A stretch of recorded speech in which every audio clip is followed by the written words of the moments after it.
returned, as Phil said, South Carolina a little bit more than a year ago, because my grandkids are here, my daughter's here in Charleston, and my parents were from South Carolina. Most people didn't know I'm from South Carolina.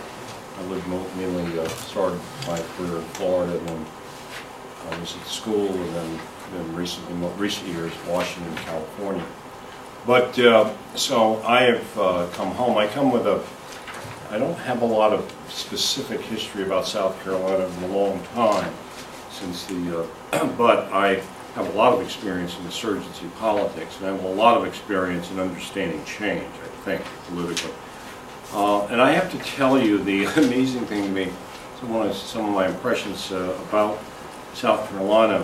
First of all, I have to confess to you, after watching it for over a year, about how appalled I am by South Carolina politics. I mean, the only word for it is appalled.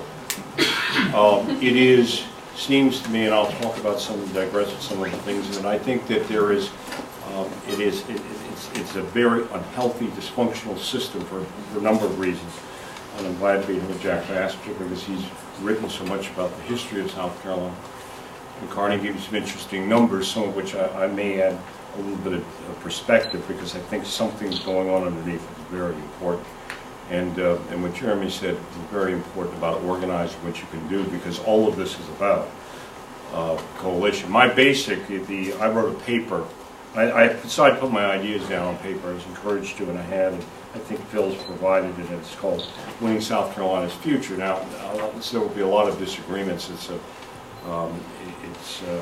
not a short paper. It's not a long paper. But I wanted to deal with some of my impressions of this, and we partly have them in these conclusions about we follow 10 reasons we can win now. To sort of summarize some of the points, but I want to delve in a couple of the highlights. First of all, I have to tell you, it's amazing to me.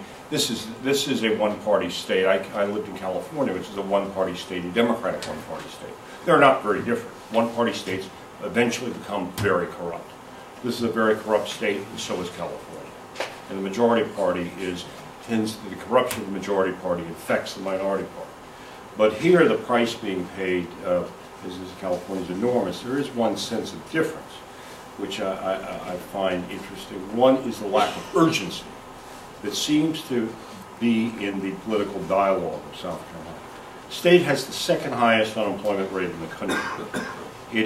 Schools are in terrible shape.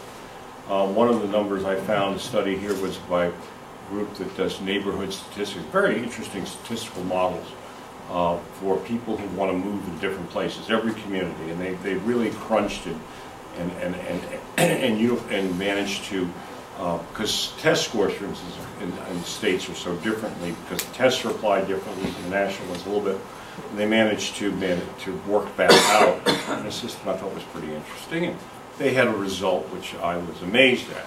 They had the worst 25 schools in the United States, 11 of them were in South Carolina.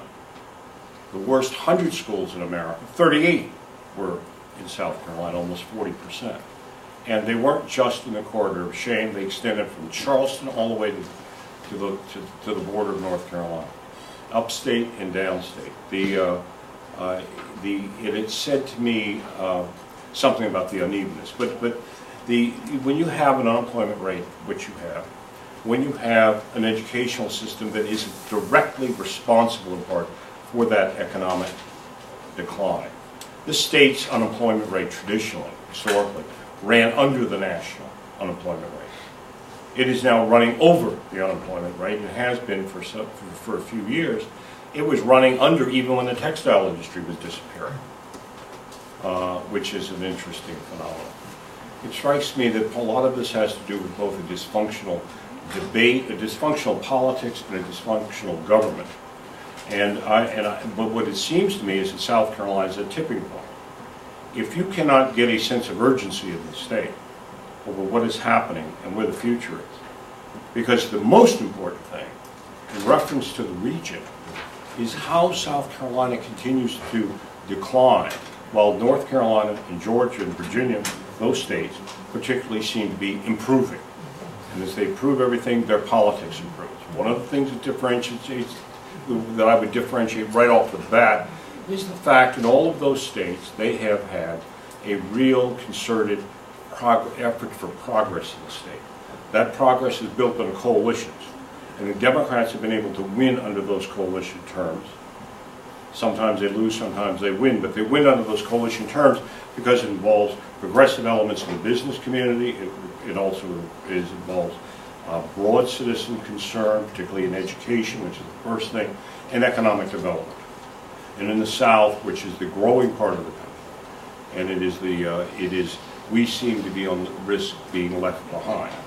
It's not simply that the state's not moving, it is declining relative to the region.